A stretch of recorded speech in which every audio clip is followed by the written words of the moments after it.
بسم الله الرحمن الرحيم والصلاة والسلام على أشرف الأنبياء والمرسلين نبينا محمد وعلى آله وصحبه وسلم تسليما كثيرا. Brothers and sisters, before I start inshallah ta'ala, I want to mention two important things. The first, which is the importance of having the correct intention. And the second matter is a reality check of the importance of knowledge. Brothers, you probably heard the hadith, إِنَّمَا الْأَعْمَالُ بِالنِّيَّاتِ maybe 1,000,000 times. And inshallah ta'ala, for 1,000,001th time, we're going to mention it again due to its importance. Due to its importance, the Prophet ﷺ said, إِنَّمَا الْأَعْمَالُ بِالنِّيَّاتِ أي لا يقبل أي عمل إلا بنية. No action is accepted except with the correct intention. I'm sure none of us want to be sitting here week in, week out, or for maybe months and years, coming to the masajid, attending a lecture, attending a lesson, and then we come on Yawm al-Qiyamah and our a'mal, our actions are like haba'an manthura, like scattered particles. Because depending on a person's intention, whether it comes in a positive manner or a negative manner, and depending on what he intends, it solely depends on what? His intention, as to whether his action gets accepted. All this juhud, this striving, this effort that he puts into attending a lesson, from the moment he comes out of his house, leaves his family, leaves his work, whatever he's doing, to come and attend a lesson that is taking place in the house of Allah subhanahu wa ta'ala. And then he comes on Yawm al-Qiyamah, he has absolutely nothing. Why? Because maybe his intention was incorrect.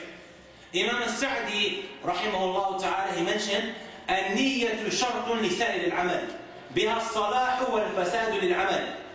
That the condition for every single action and all of the actions is the intention.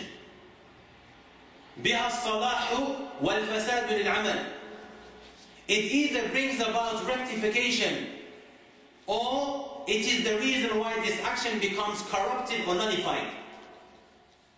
Every single ibadah that we do, whether it is salat, whether it is zakat, whether it is siyam, whether it is praying in the night, whether it is following the janazah, brothers and sisters, whether we believe it or not, if the intention is not there, or there's another gharad, there's another purpose, in when we are doing a particular action, wallahi, we're getting nothing. We're wasting our time.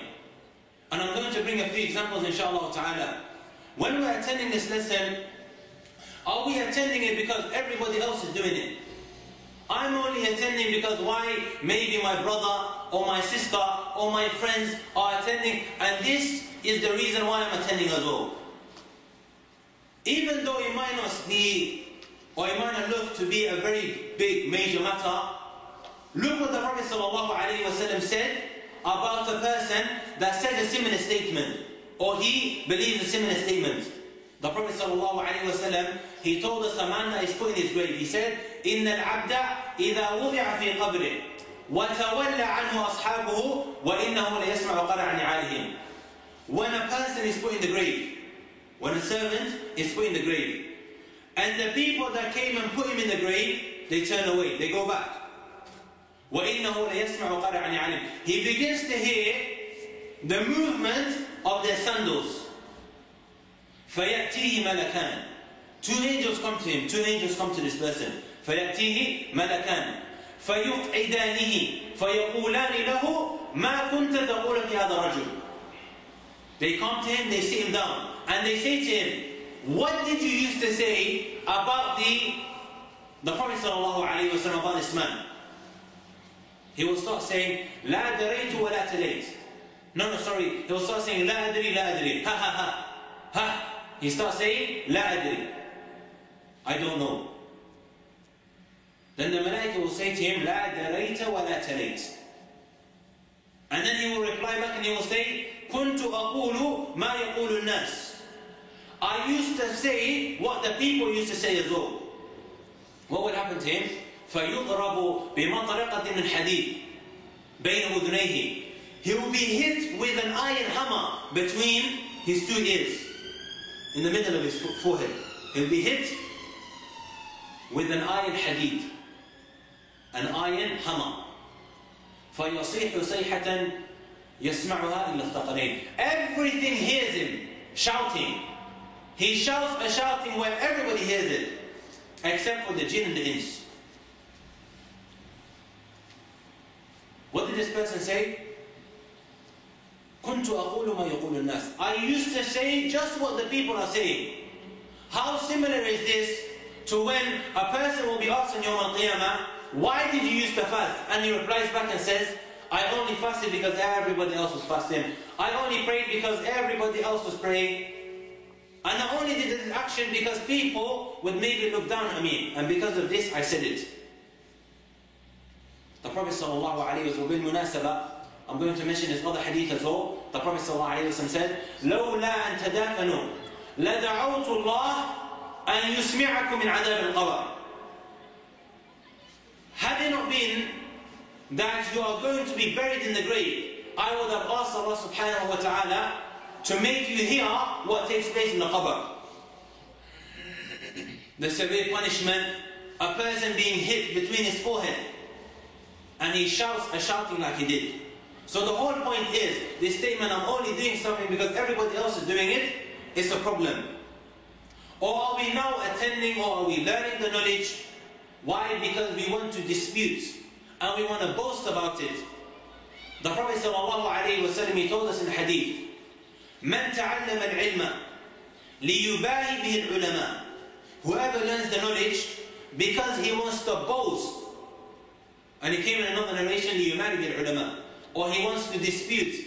You know how someone comes, he wants to show off his knowledge, he starts asking questions in order to maybe get one at the alim, or the scholar, or the shaykh, or the talib al-ilm. He wants to try and pick out loopholes in this person's knowledge. Or لِيُمَارِ بِهِ السُّفَهَاءِ. Or he wants to dispute with the foolish ones. Or يُرِيدُ أَن يَصْرِفَ وُجُوهَ النَّاسِ إِلَيْهِ. Or he wants to turn the people's face towards him. And the people to say, this guy, mashallah, he knows knowledge.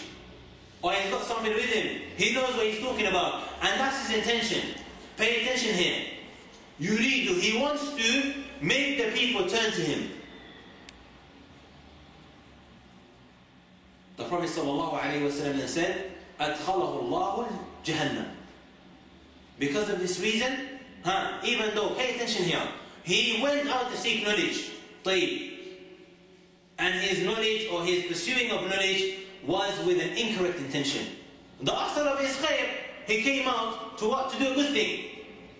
But he started being mixed and matched with what? A factor that destroyed him. Allah subhanahu wa ta'ala will not enter him into the Jannah. Or for maybe dunya purposes. It came in another hadith, the Prophet sallallahu alayhi wa sallam said, من تعلم العلم ليصيب به عرضا من الدنيا لم يجد رائحة الجنة. Whoever now learns the knowledge in order to what? To seek an offer from the dunya, this person will not smell the Jannah. So the matter is serious. How many people do you find? They might go to Medina University, or to Makkah University, or the University of Riyadh, or any other place. His sole objective is to what? To get a certificate. To get a certificate with his name on it, and then what does he do? He gets a job with it. It's taken seriously.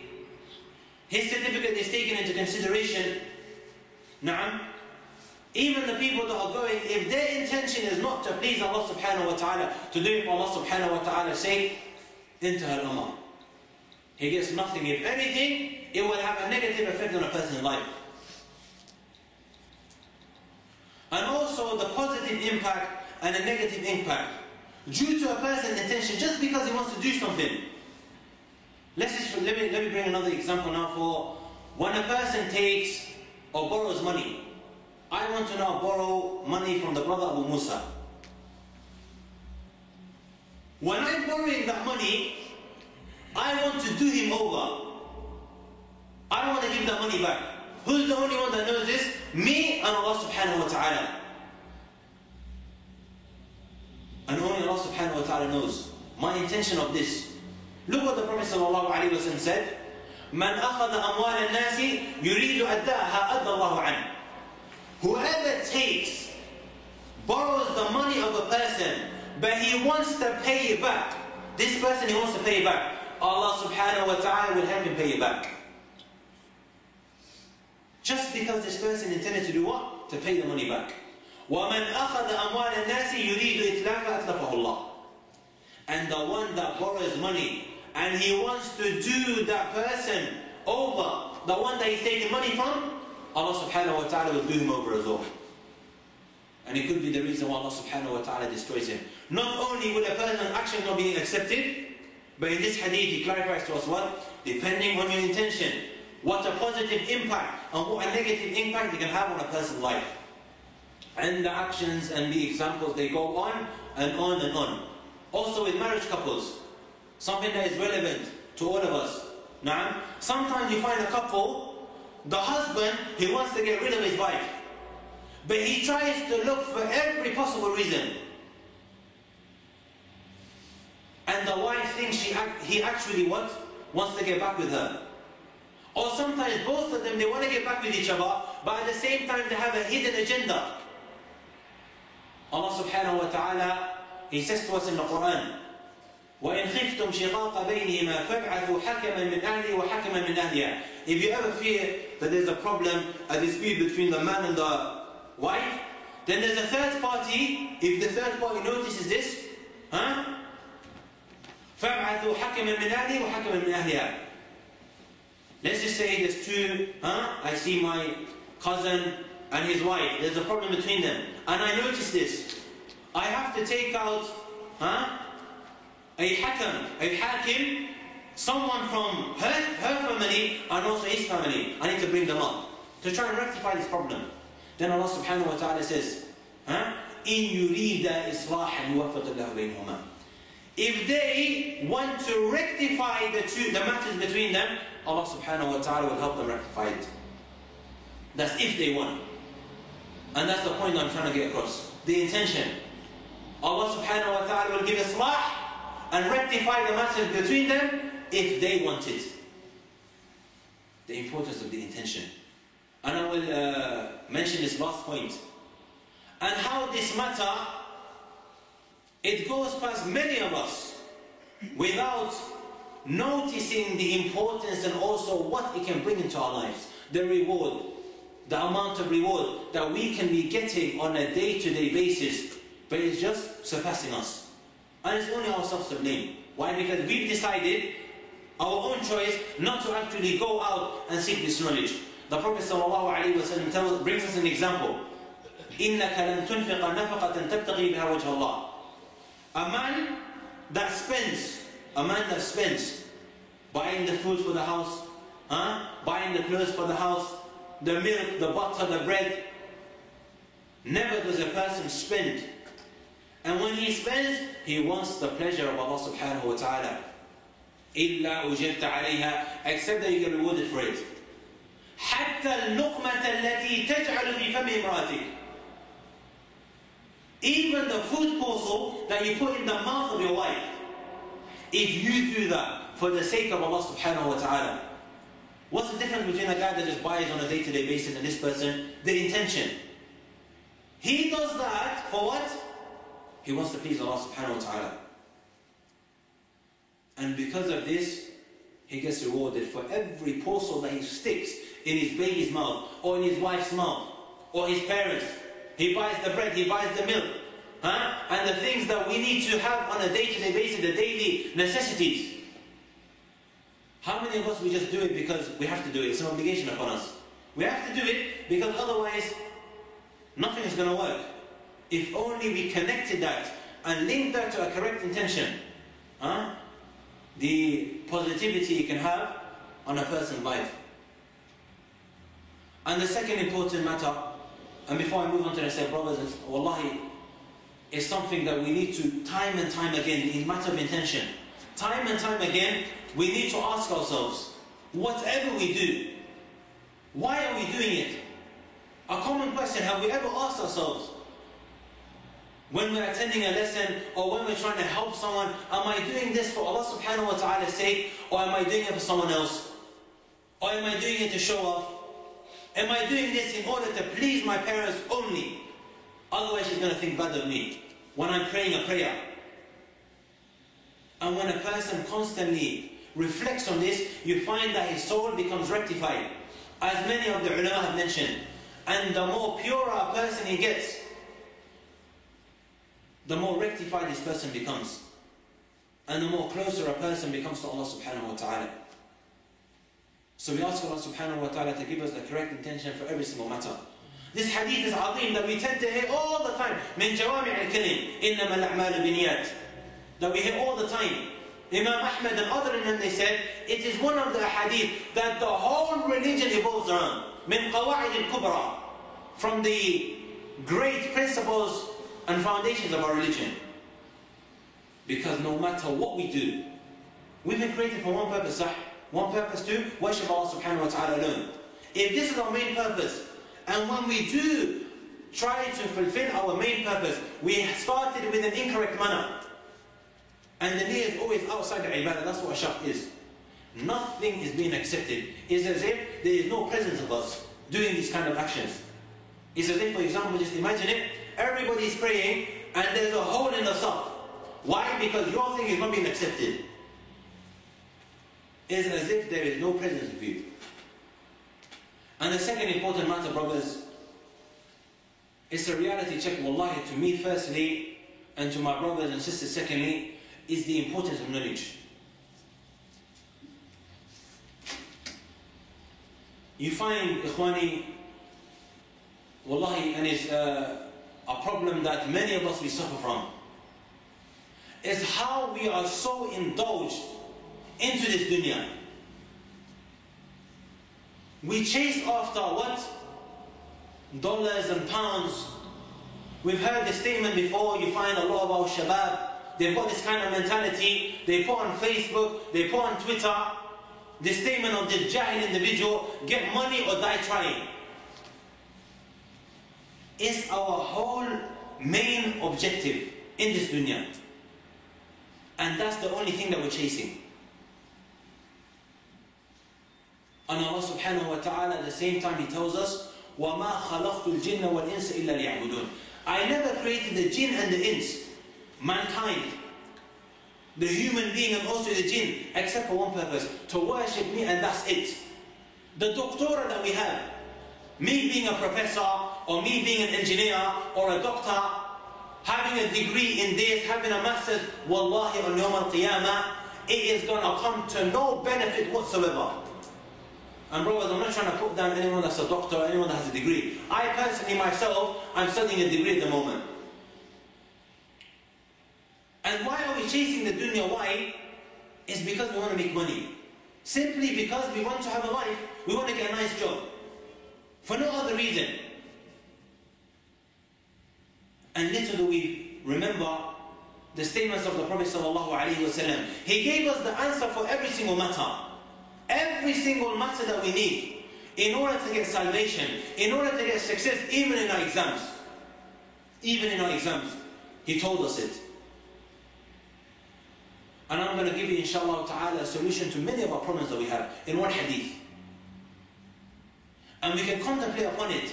And we ask ourselves, why am I going through all this stress when I can be doing something else at the same time and giving precedence and also importance to it? Wallahi, brothers, don't get the wrong impression. I'm not telling you to leave your education. I'm not telling you to leave your university. I'm not telling you to leave your education. All I'm saying, wallahi, we need to give priorities. After this hadith, wallahi, it will become clear to you, what am I doing? Where is my life heading? And the Prophet sallallahu alayhi wa sallam, he mentioned, مَنْ كَانَتِ الدُّنْيَا هَمَّهُ فَرَّقَ اللَّهُ عَلَيْهِ أَمْرَهُ. Whoever's dunya is the main purpose. Whoever's dunya is the main purpose. فَرَّقَ اللَّهُ عَلَيْهِ أَمْرَهُ. Allah subhanahu wa ta'ala will split his matters. His affair will become split up. وَجَعَلَ فَقْرَهُ بَيْنَ عَيْنَيْهِ. And Allah subhanahu wa ta'ala will put poverty between his eyes. So what's the first one? Allah subhanahu wa ta'ala will split his matters. His affair. Second point, Allah subhanahu wa ta'ala will put poverty between his eyes. For what? Making the dunya his main objective. وَلَمْ يَأْتِ مِنَ الدُّنْيَا إِلَّا مَا كُتِبَ لَهُ. And nothing comes to him from the dunya except that which is written for him. So if it was written for you to be a poor person, nothing is going to come to you except what? That which has been written for you. Then the Prophet ﷺ gives us the cure. وَمَنْ كَانَتِ الْآخِرَةِ نِيَّتَهُ جَمَعَ اللَّهُ لَهُ أَمْرًا. جَمَعَ اللَّهُ لَهُ أَمْرًا. And whoever makes the akhirah his main intention, his main purpose, Allah subhanahu wa ta'ala will bring his affairs together. وَجَعَلَ غِنَاهُ فِي قَلْبِهِ. And Allah subhanahu wa ta'ala will put richness in his heart. وَأَتَتْهُ الدُّنْيَا وَهِيَ رَاغِمَةٌ. And the dunya will come to him being dragged. Things that you're not expecting, whether it is money, whether it's a car, whether it is clothes, all these matters will come to you. I'm not saying to go sit in the masjid and just read Quran all day long. Rather, give priority to the religion of Allah subhanahu wa ta'ala, to learning your religion. Why is this dunya? The Prophet sallallahu alayhi wa sallam told us, الدنيا ملعونة ملعون ما فيها إلا ذكر الله. This dunya is cursed. And every single thing in this dunya is cursed as well, except for a few matters. Dhikr Allah, the remembrance of Allah subhanahu wa ta'ala, or aliman or muta'allima. And someone that learns his religion. And someone that goes and teaches his religion. So if I can seek knowledge, if I can give importance to my deen, the only thing that Allah subhanahu wa ta'ala created me for, and everything else comes to the side, is on the side. Why do I need to give 10, 15 hours a day to studying? For what? In order to get a certificate. When maybe I can balance it out, or I can give more to my deen. And perhaps Allah subhanahu wa ta'ala is going to give me more. Why is this dunya mal'un? Why is it cursed? Because it busies the person from his main objective. How many times do we find we need to pray? We give the boss precedence. Oh, I'm doing this, I'm going to come back to it later. The adhan is being called, I'm stuck in something else. And I give precedence to that. And this is the reason why this dunya is cursed. It busies a person away from the remembrance of Allah subhanahu wa ta'ala. And it's a problem that every single one of us, wallahi, I'm not trying to pick on anyone, rather it's a reminder for myself as well. That when I say something, I'm the first person that needs to apply it and think about it. Otherwise, on Yawm al-Qiyamah, the Prophet ﷺ said, is either hujjah for you or against you. The Prophet tells us, من سلك طريقا يطلب به علما أو يلتمس به علما سهل الله به طريقا إلى الجنة. I'm sure most of us want to go to Jannah, and that's our main purpose. He tells us, whoever takes a path to going to seek knowledge, then Allah subhanahu wa ta'ala will make his path much easier. It's simple as that. It all goes back to our intention. What are we doing? And is it fair? Brothers, we ask ourselves, is it fair? 15 hours, the amount that we revise for exams, the hours and the effort that we put in. But the religion of Allah subhanahu wa ta'ala, there's no presence to it. لا وجود لها. It's a very sad situation. It's a responsibility to every single one of us. In the last 2 months, I think I did this khutbah or this lecture at least maybe 7 times. Do we know the true meaning of Islam? Forget about knowing the fadail and the virtues of Qiyamul Layl or the 10 days of Dhul Hijjah that we're living in today. The sad reality is that the only thing that we claim to be Muslims. And many of us, our youngsters, one time I did a survey, I stood outside the masjid and I started asking the kids, what is the meaning of Islam? Some of them they say peace, some of them say way of life, most of them we don't know. and the basic matter of our religion, which is Al-Islam, the meaning of Al-Islam, a lot of us we don't know. Every single one of us, wallahi, is responsible for this. The Prophet ﷺ, he said in hadith, كُلُّكُمْ رَاعٍ وَكُلُّكُمْ مَسْئُولٌ عَنْ رَعِيَّتِهِ. Every single person is a shepherd, and every one of them is in charge of his flock. Think about it now. Wallahi, if our state, our situation, we don't know the basics of our religion, then think about the kids that come after us. If we don't know, then how do you think our kids are going to be? And the kids that come after them, jeel ba'da jeel ba'da jeel, generation after generation after generation. Wallahi, don't be surprised if our children come up to us tomorrow and say, my girlfriend is waiting outside. Why? Because he doesn't know it is haram. Or I'm going to the club, I'm going to do this, I'm going to do that. From the basic muharramat. The Prophet ﷺ said to us, and it's a very, very sad situation, scary hadith, يَدْرُسُ الْإِسْلَامُ كَمَا يَدْرُسُ وَشْهُ الثَّوْبِ حَتَّى لَا يُدْرَى مَا الصِّيَامُ وَلَا الصَّدَقَ وَلَا النُّسُكُ. The religion of Allah subhanahu wa ta'ala, Islam, is going to fade away. Just like the color of our thobe. The thobe that we're wearing is going to fade away. The night trainers that we have. Sooner or later, what's going to happen? The more puddles it goes through, is going to become what? It's going to rip up. Our clothes, there's only a certain time where we're going to be wearing it. It wears and it tears. And the Prophet ﷺ brings us an example. That the thobe, just like that thobe which wipes away and fades away, the religion of Allah subhanahu wa ta'ala is going to fade away. The people are not going to know Hajj, wala sadaqah, wala siyam, and fasting they're not going to know as well. Think about yourselves, your wives, the children that come from your loins, and the children that come after them. If we don't know, then how do we expect in a million years for our kids to ever know? And they take us as a responsibility, us as an example. The Prophet ﷺ told us, مَا مِنْ أَحَدٍ يَسْتَرْعِيهِ لَا رَعِيَّةٍ يَمُوتُ يَوْمَ يَمُوتُ وَهُوَ غَاشٌ لَهُمْ. مَا مِنْ أَحَدٍ يَسْتَرْعِيهِ لَا رَعِيَّةٍ. Never did Allah subhanahu wa ta'ala place the responsibility upon anyone. And the day he dies, he hasn't given his children the correct advice. He hasn't taught them, he hasn't advised them. He hasn't made clear to them what the religion of Allah subhanahu wa ta'ala says. The day when he dies as what? As a treacherous individual. Someone that has deceived his children. Why? Because he hasn't fulfilled his obligation. إِلَّا حَرَّمَ اللَّهُ عَلَيْهِ الْجَنَّةِ. Except Allah subhanahu wa ta'ala has made the Jannah haram upon this individual. Most of us want wives, sah. We want children, we want all these matters. Is the joy of a person's eyes, the utter joy of his eyes? The wife, the children.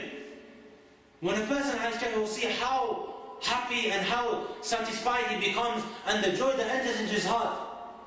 But do not let your kids become a hujjah alayk, a plea against you. Why? Because you haven't fulfilled your obligation.